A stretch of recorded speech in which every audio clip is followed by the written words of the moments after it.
here's the thing. I knew that Bob Cook was going to be my manager for the rest of my life after that, because he actually is like, look, he tried to pay me he's like, look, Frank didn't want to pay you. He's like, so here, I'll give you the $500. And I knew Bob. Bob didn't have a lot of money, man. Bob didn't have a lot of money. He's like, he's like, I know you won. He's like, you won that fight. He's like, that was kind of a prick move that he did. He's like, here, you try to pay me $500. I was like, no, Bob, I'm not taking your money, man. He would drive Monday through Thursday. He would drive 2.5 hours to come coach us every day. He would drive.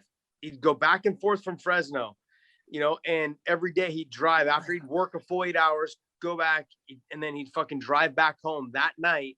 And then fucking and then go to work the next day, come back and coach us again.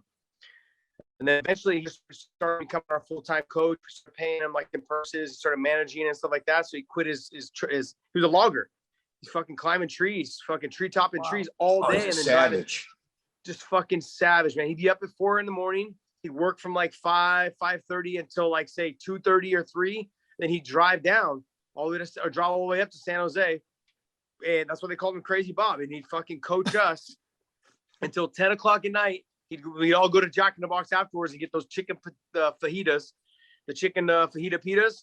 We'd go get a couple of those. Then he'd drive all the way back home. And sometimes he was too tired. And I'd say, hey, just come stay at my house. He'd sleep in my house. And eventually we became roommates. He was my manager for my whole career, man. We eventually became roommates. Yeah, that's awesome, man. He was a roommate. He was my roommate. Him and I we'd rent a place, together.